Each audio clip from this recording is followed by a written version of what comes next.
Hey, I'd like to welcome you to another episode of the Mission Matters Business Podcast, your source for all things business. My name is Adam Torres. You can follow me on Instagram at AskAdamTorres. Keep up with my book releases, book tour schedule, signings, all that other good stuff. Always love to connect with you there. And as always, if you'd like to apply to become a co-author of one of my upcoming books, just head on over to the website, missionmatters.com, and click on Become an Author to apply. All right, so today is a very special reunion 2020 episode. What is that? That's when I had a guest on in the past, and I liked them so much I had to bring them right on back. So today's return special guest is Charla Baker-Jackson, and she is also known as the Candid Recruiter and author of the Candid Recruiter's Guide of 25 Resume Tips. Charla, welcome back to the show. Hi, Adam. Thanks for having me back. I'm so excited. And you know what? I got your book name wrong. It's the Candid Recruiter's Go-To Guide of 25 Resume Tips, and we're going to get all into that book today because I know there's a lot of people listening that want to get help and tips on their resume. But before we do that, let's get more into what you're doing over at the Candid Recruiter. Now, first, tell us a little bit more about what you're up to. Great. Yeah, at the Candid Recruiter, I am constantly helping people get the jobs of their dreams. And I consider myself to be a talent and brand matchmaker in that I'm the job seeker's leading go-to resource for all job-related conundrums, any questions, any concerns. I'm that person, that staffing professional that has 13 plus years of experience at some of the top organizations in the world.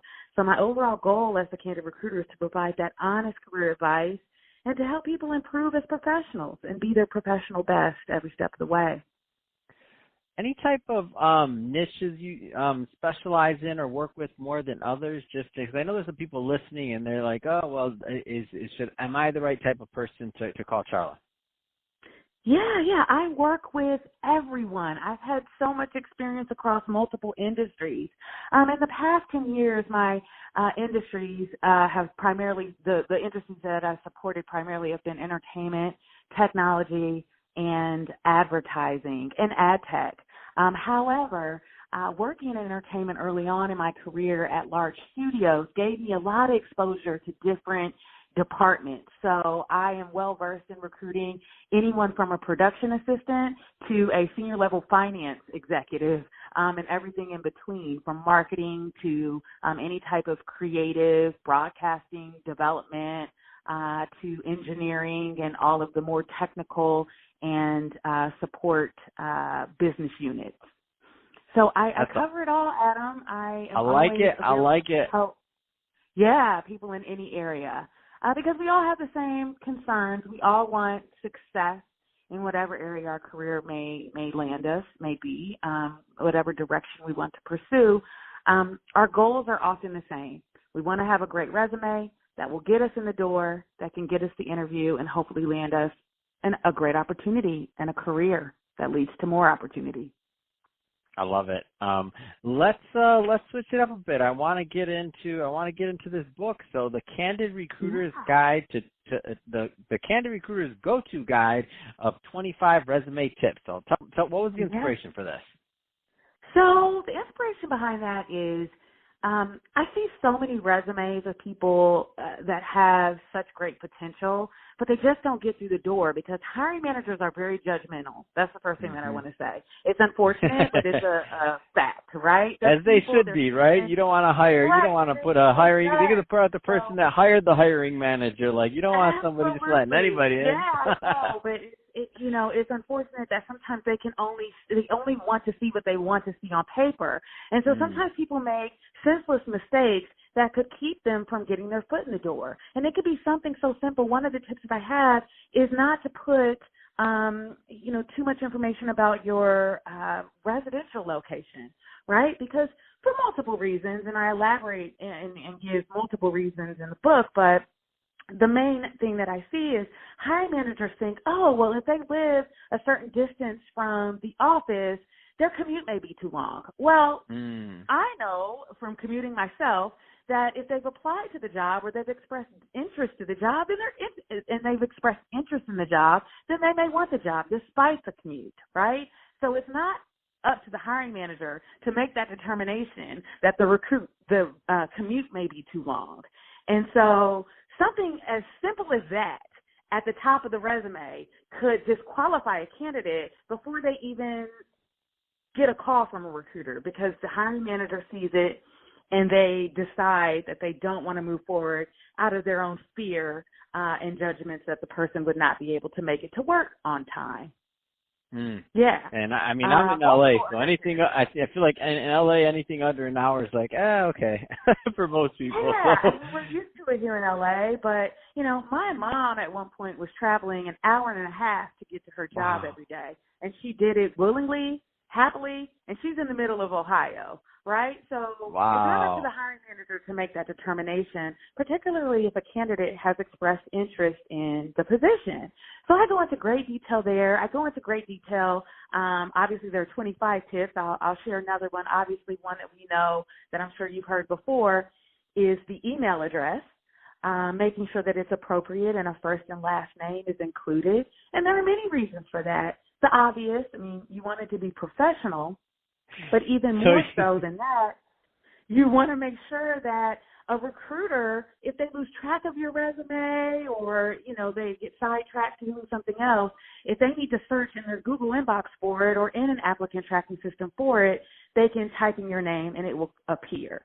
And they can access your resume. Another thing that I like to emphasize there is the importance of making sure that you have an updated domain address, right? So what I mean by that is, especially working in technology, if you're applying for an opportunity in technology where they're always ahead of, you know, trends and the advancements in the industry, you want to make sure that your email domain is not AOL.com. No offense to AOL.com, but that's just not. Yes, much defense to it if you're in tech. Are you kidding me? You can't do that. You're not allowed. Sorry. So you and if you don't know that, then you don't need to get hired. Sorry. Yeah, I said that, not you. Right. So those are just things that are common mistakes that I see.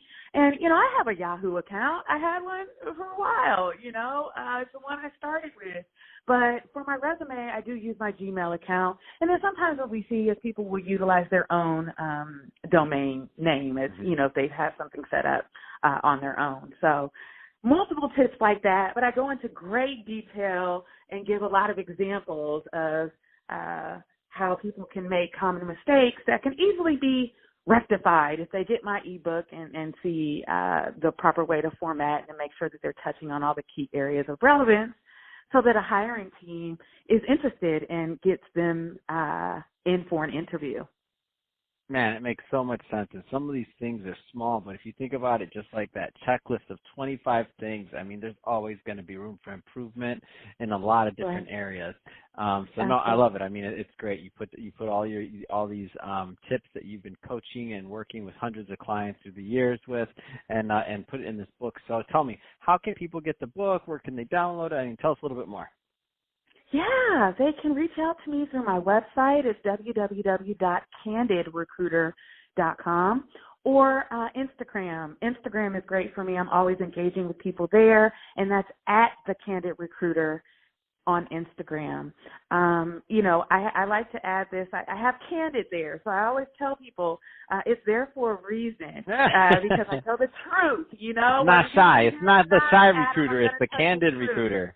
It's not the shy recruiter, because I right? want people to be successful and to be able to really be prepared so that they can pull out their professional best every step of the way. Awesome.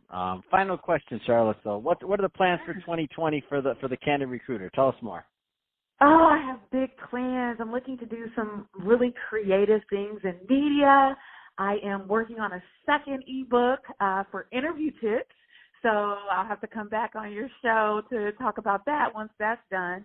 And just doing a lot of speaking engagements. I recently spoke at the Revolt conference. I spoke on a tech panel, and I have a lot of great opportunities coming up, speaking at USC soon, my alma mater. And so I'm really excited to go back and always give back in the educational space as well. So, yeah, just a lot of traveling around, making sure that I'm getting the word out about the Candid Recruiter brand, and again, just doing what I love most, and that's helping people find the right opportunity. Not just any opportunity, but the right opportunity that settles well and nicely with who they are as a person, because that always matters to align that professional and personal self. Yeah. That's awesome. Love it. Again, Candid Recruiter, helping people find the right opportunity. Love how you put that, Charla. Let's leave your website one more time so that people know how to go grab that book. Yeah, so the website is www.candid, there's no the, so www.candidrecruiter.com. And then I did add the on the Instagram site. That handle is at the Candid Recruiter on Instagram. Fantastic. Well, hey, Charla, been awesome having you back for this reunion 2020 episode. Absolutely fun and number one, and I think a lot of people are going to get a lot of great use out of that book. Everyone go to the website, download that. You won't regret it. Charla's definitely an expert in her field and in what she's doing. And to the audience, as always, thank you for tuning in. Hope you got a lot of value out of this. If you did, don't forget to subscribe to the podcast. Leave me a review on the Apple iTunes Store. If you're watching this on our YouTube channel, Mission Matters Business, then definitely subscribe there, but also leave us some comments on the video. Love to hear your feedback and what's going on in your world. Let's keep the conversation going. And Charla, thanks again for coming back on the show.